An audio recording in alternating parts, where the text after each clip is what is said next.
6:22 a.m., April 3rd, 2026. Virginia Beach, Virginia. 14 federal vehicles moved through the pre-dawn dark of Shore Drive, headlights off, engines low. They stopped 2 blocks from a beige office complex on the edge of a commercial strip, the kind of building designed to be forgettable. Inside, a company called Meridian Defense Logistics, LLC. On paper, a licensed defense surplus broker. In practice, something else.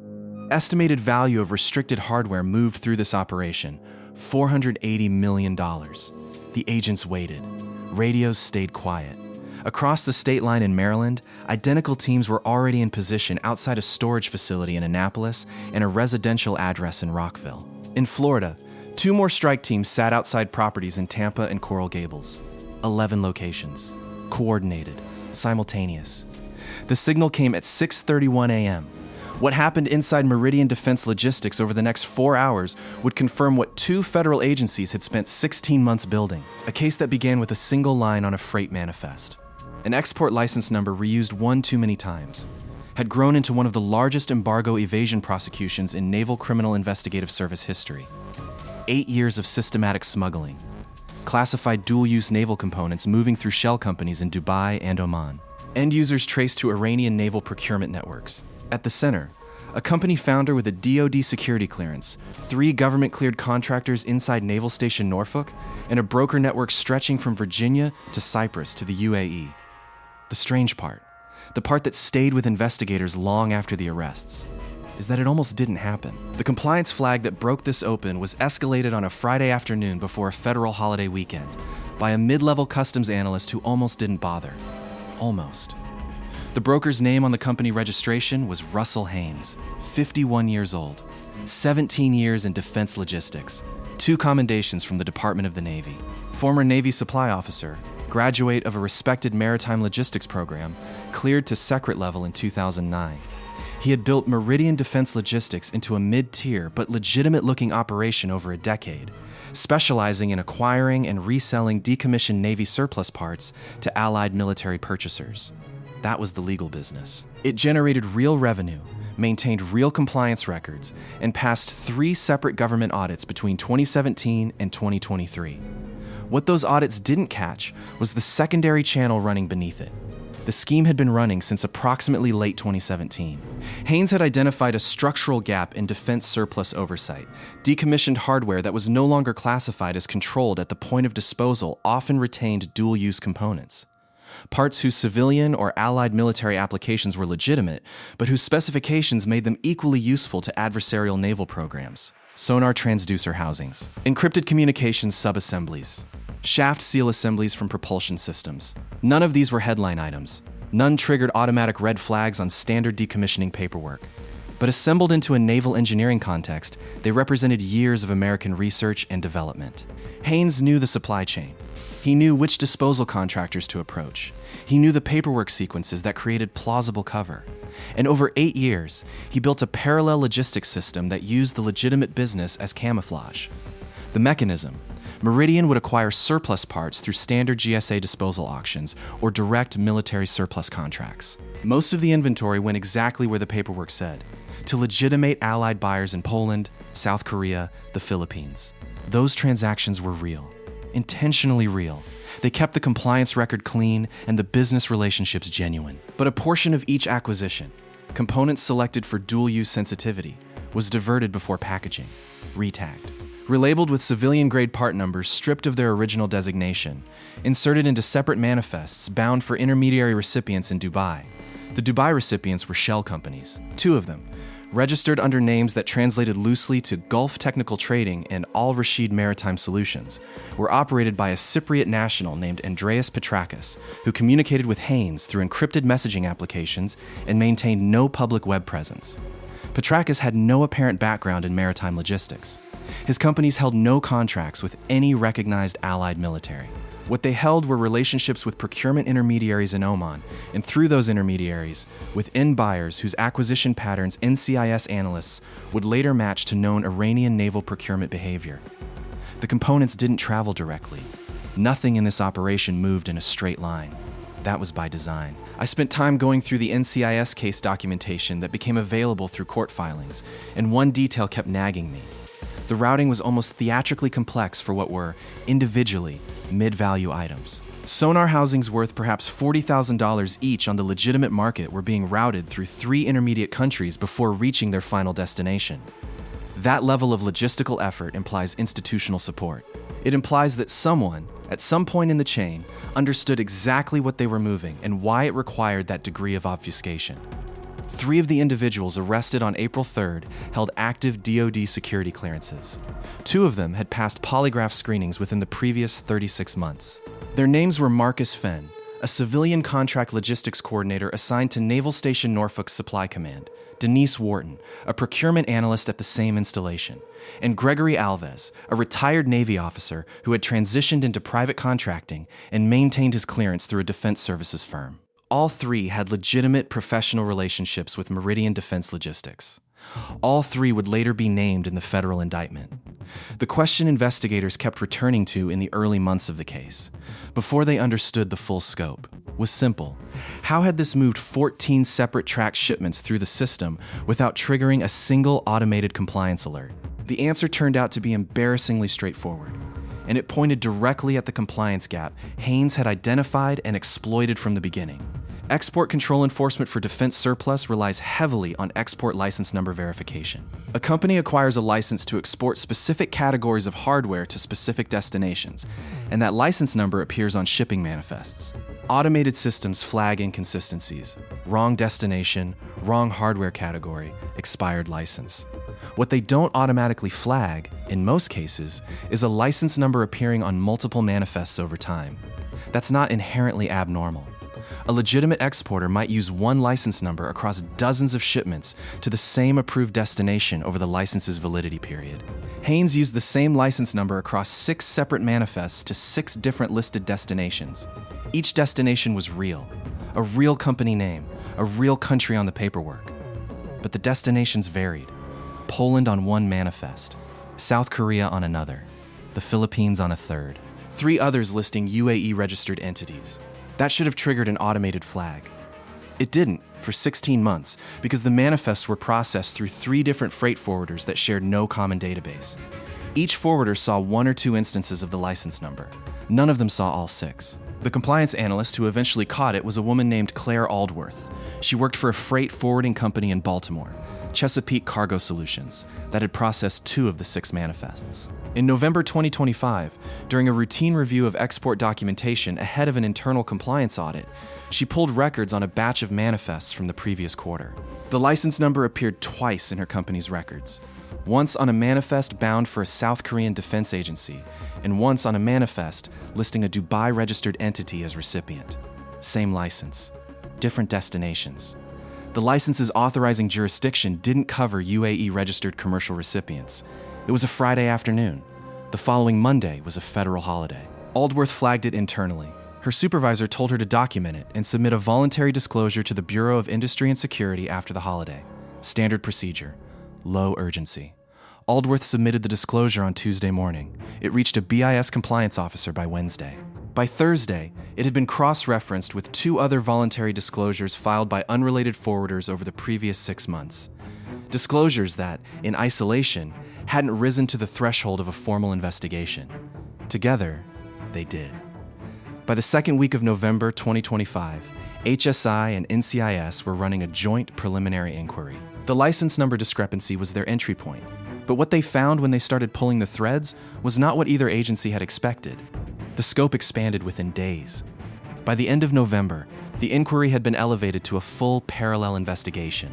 Financial tracking through HSI, operational surveillance through NCIS. The most surprising part of this case isn't the scale of the scheme. It's how long basic institutional friction protected it. 3 separate freight forwarders, 3 separate automated systems, 3 separate voluntary disclosure queues. Each one holding a piece of the picture, none of them connected. Here's what this tells us about the architecture of export control enforcement. It was built for a different kind of threat. It was built to catch actors who move large, obvious shipments of obviously restricted hardware. It was not built. At the time this scheme began, to catch a sophisticated actor who understood the system well enough to spread his exposure across multiple intermediaries, multiple license categories, and multiple years. Haynes understood that system because he had operated inside it for 17 years. That expertise is what made him dangerous. And it's the same expertise the government had, at various points, certified and rewarded. Investigators spent the first 3 weeks of December 2025 building a financial map. HSI agents working out of the Baltimore field office subpoenaed records from Meridian's banking relationships, 4 accounts across 2 institutions, and began tracing outflows against inflows. The legitimate business generated real revenue. That was the complication.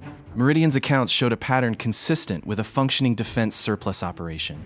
Payments in from allied military procurement agencies, payments out to GSA contractors and shipping companies. Clean on the surface. The secondary channel didn't run through Meridian's primary accounts. It ran through a separate LLC, a company called Coastal Asset Recovery Group, registered in Delaware in 2019 with a listed purpose of industrial equipment resale.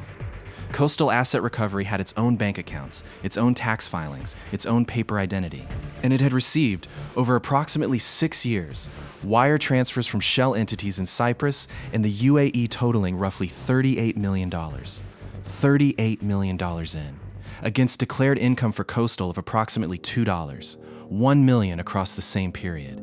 That gap, $35, $9 million unexplained, became the financial anchor of the case. It also became a problem. Tracing exactly where those funds had gone required access to records that were partially offshore, partially encrypted, and partially dependent on cooperation from Cypriot banking authorities that moved at their own pace. HSI's financial investigators spent December and January negotiating international legal assistance requests while simultaneously building the domestic side of the case. The offshore components would take months to resolve. The domestic components. Meridian's operations, the movements of the cleared contractors, the physical shipments. Those could move faster. NCIS took the operational lead on the surveillance phase. Beginning in mid-December 2025, agents established observation on Meridian's facility in Virginia Beach and on the residential and professional locations associated with Fenn, Wharton, and Alves. The surveillance was careful to avoid any contact with Naval Station Norfolk installations. 3 of the 4 primary subjects had active access to those facilities, and any alert to the investigation risked contaminating evidence or prompting the destruction of records. The controlled delivery component of the case had actually begun before the formal investigation. 2 of the 14 tracked shipments that investigators allowed to move had cleared before the joint inquiry opened. 12 moved during the investigation itself. A decision that required sign-off at multiple levels of both agencies and generated significant internal debate. The argument for letting shipments move. Each controlled delivery created a documented, traceable record. It built the chain of evidence. It allowed investigators to confirm that restricted components were actually reaching the intermediary network rather than stopping at the first listed recipient. The argument against. Every shipment that moved was restricted hardware potentially reaching an adversarial end user. The components in question: sonar housings, encrypted communications subassemblies, propulsion seals, had real military application. The decision was made to allow continued movement under close monitoring, with each shipment flagged at origin and tracked through the intermediary chain as far as possible. It's the kind of decision that looks clean in retrospect when the case succeeds and looks catastrophic when it doesn't. Put yourself in the position of the HSI supervisor who signed off on that call. 12 shipments, each containing hardware that, in the wrong hands, could inform the development of systems designed to threaten U.S. naval assets. The alternative is an early arrest that closes a case against one man while the network continues operating through different channels. There is no clean option. There is only the calculation. An obstacle emerged in January 2026. The surveillance team on Marcus Fenn reported that he had changed his routine. He stopped using a personal vehicle to travel between his residence and Naval Station Norfolk, switching to a government pool vehicle that was harder to track without triggering additional bureaucratic approvals. At the same time, one of the encrypted messaging intercepts NCIS had obtained through a court-authorized technical surveillance method went dark. The application Haynes used to communicate with Petrakis was updated, and the version change altered the encryption parameters in a way that temporarily broke the intercept capability. The surveillance team had approximately 6 days without reliable communications intercept on the primary subject. Those 6 days, in the NCIS case documentation, are referred to simply as the gap. During the gap, investigators accelerated their work on the documentary record, financial traces, shipping manifests, internal communications obtained through earlier subpoenas, to compensate for the loss of real-time intelligence. A technical unit worked around the clock to restore intercept capability. They succeeded on day 7. What they intercepted on the morning of day 8 was a conversation between Haynes and Petrakis that changed the investigation's timeline. Haynes told Petrakis that he had concerns about a compliance issue that had come to his attention through a business contact. He didn't specify the nature of the issue. He asked Petrakis to pause shipments through the Gulf Technical Trading Entity for 60 days. He mentioned, in passing, that he was reviewing document retention procedures at Meridian. Document retention procedures. In federal investigations, that phrase has one operational meaning. The subject is considering destroying records. The investigation that had been built on a 16-month timeline was suddenly running against a new clock. The case team convened an emergency review on January 29, 2026. The question was whether to accelerate toward an arrest and search warrant or hold the investigation open to continue building the financial record, particularly the offshore components that were still incomplete. The offshore trail, the Cyprus banking relationships, the full structure of the shell company network, represented potentially the largest single component of the case in terms of recoverable assets and additional co-conspirators. The financial investigators argued for more time. The NCIS operational team argued that Haynes was preparing to sanitize Meridian's records. The HSI supervisor made the call: accelerate to a search warrant timeline, but continue offshore tracing in parallel. They would not wait for a complete picture. The warrant applications were filed in federal court on February 17, 2026. They named Meridian Defense Logistics, Coastal Asset Recovery Group, and 4 residential addresses. The applications also named all 4 individuals: Haynes, Fenn, Wharton, and Alves, and sought authorization to search their homes, vehicles, and electronic devices in addition to the business premises. The warrant judge reviewed the applications over 4 days. Sealed authorization was granted on February 21st. Operations planning for the simultaneous raids took 6 weeks, 11 locations across 3 states. 3 of the 4 primary subjects held active security clearances and had regular access to classified facilities, which meant that surveillance activity near Naval Station Norfolk had to be coordinated with base security at a level that created additional classification and compartmentalization requirements. The Florida addresses, associated with Coastal Asset Recovery's registered agent and a storage facility linked to the shell company network, required coordination with HSI's Miami field office. The obstacle that nearly forced a delay came on March 18, 2026. A routine security review at Naval Station Norfolk flagged an anomaly in Marcus Fenn's access log. He had attempted to access a records area outside his normal authorization scope on March 12th. The access attempt had been denied automatically by the system, but the flag generated a security inquiry that was, under ordinary circumstances, routed to the same clearance management office that Fenn's supervisor used. The NCIS investigation team had to intercept that inquiry before it reached the standard routing path. Because if Fenn's supervisor received a security anomaly report on Fenn, there was a risk that word would reach Fenn before the April 3rd raid date. Coordinating the interception required approvals from 3 separate command levels and took 4 days to resolve. The anomaly inquiry was absorbed into the NCIS investigation file. Fenn's supervisor received no notification. Denise Wharton, the procurement analyst, presented a different problem. In late March 2026, she submitted a request to Human Resources for an extended leave of absence beginning April 7th.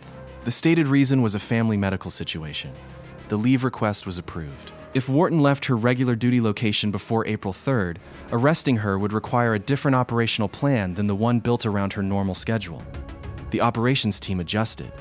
A secondary plan was developed for each primary subject that accounted for deviation from their expected location. The plans added complexity and reduced the margin for error at each location. There's a line in the operational planning documents, available through court filings, that reads almost like fiction. Subject 3 approved for leave commencing April 7th. Arrest window, April 3rd. Probability of complication if window holds, low. Contingency. 6 weeks of coordination, compressed into one line of administrative notation. April 3rd, 2026, 6:22 a.m., Virginia Beach. The Meridian team stacked outside the main entrance of the office complex and at 3 secondary exit points. The search warrant was served at 6:31 a.m. 2 employees who had arrived early for the workday were present when agents entered. Both were interviewed on-site and released. Haynes arrived at 7:14 a.m. He was arrested in the parking lot. He said nothing. Simultaneously, at an Annapolis storage facility linked to Meridian's physical inventory, agents discovered a secondary stockroom that did not appear on the company's official floor plans. Inside, 47 component assemblies wrapped in industrial packaging with part numbers that did not correspond to any item on Meridian's official inventory. A forensic team began cataloging immediately. At the Rockville residential address, Haynes' home, agents found a secondary laptop concealed in a storage crawl space, along with printed financial records and a prepaid mobile phone with recent call logs. The printed records included transaction summaries that appeared to correspond to Coastal Asset Recovery's offshore accounts, summaries that had not appeared in any of the subpoenaed domestic records. At Naval Station Norfolk, the arrests of Fenn, Wharton, and Alves were coordinated with base security. Fenn was arrested at his duty station at 6:35 a.m. Wharton, who had not yet departed for leave, was arrested at her residence at 6:41 a.m. Alves, whose private contracting work made his location variable, was arrested at his home office in Chesapeake at 6:38 a.m. In Tampa, a storage facility associated with a shell entity linked to Coastal Asset Recovery. Agents found shipping documentation, blank commercial invoices, and 3 separate sets of corporate registration paperwork for entities that did not appear in any of the investigation's existing financial maps. The network, it turned out, was larger than the case file. In Coral Gables, the residence of an individual not previously named in the warrant applications, a person who emerged from the Tampa documents as a potential financial intermediary. That individual was not arrested on April 3rd. Their name does not appear in the public court filings. Petrakis, the Cypriot national, was not in the United States. NCIS had been aware of this. Extradition requests were submitted through the Justice Department's Office of International Affairs on April 3rd. As of the latest available public record, those requests remain pending. The unsealed indictment charged Russell Haynes with 17 counts: conspiracy to violate the International Emergency Economic Powers Act, unlawful export of defense articles, money laundering, obstruction of justice, and making false statements to federal investigators. Marcus Fenn, Denise Wharton, and Gregory Alves were each charged with counts related to conspiracy and unlawful export. Alves faced an additional count related to his role in certifying end-user documentation that investigators alleged he knew to be fraudulent. Fenn entered a plea of not guilty at his initial appearance on April 8th. Wharton requested additional time to retain counsel. Alves, through his attorney, indicated a willingness to discuss cooperation, a development that the prosecution team noted without comment. The financial recovery as of the April 3rd raids, approximately $14, $7 million in domestic accounts seized, plus the physical hardware recovered at the Virginia Beach and Annapolis locations, the offshore components, the funds traced through Cyprus and the UAE, remain subject to ongoing international legal processes. HSI's financial investigators estimated that total recoverable assets, if the offshore proceedings succeeded, could reach the range documented in the indictment as the total scheme value. But international asset recovery is not seizure. It is a process. It operates on its own timeline. Here's an unpopular read on this. The clearance review system that certified 3 of these 4 defendants, twice in some cases, didn't fail because the reviewers were incompetent. It failed because the system is designed to evaluate threats from outside the cleared community. The polygraph screenings that Fenn and Wharton passed are not designed to detect someone already embedded in a scheme who has simply decided to go along with it. That's not a flaw in the individual examiners. It's a structural limitation this case exposed, and that has now been documented in an emergency audit of 340 defense contractor compliance files across the Mid-Atlantic region. The audit began April 7th. Its findings are not yet public. What do you think? Does a compliance gap this size represent a systemic failure that should prompt legislative reform? Or is it the unavoidable cost of operating a defense supply chain at U.S. scale? Scale? The forensic examination of the component assemblies recovered from the Annapolis storage facility took 3 weeks. The results were not reassuring. Of the 47 assemblies cataloged on the morning of April 3rd, 31 were identified as restricted dual-use items that should not have been present in any civilian inventory without specific export authorization. 12 were identified as components whose export to any non-allied recipient would constitute a violation of Arms Export Control Act provisions. 4 were identified as items whose classification status was still being assessed by a NAVSEA technical team as of the most recent available filing. The 14 controlled shipments, the ones investigators had allowed to move, had collectively included components from all 3 of those categories. The destination records, assembled through the monitoring operation, showed that those shipments had reached Gulf Technical Trading in Dubai.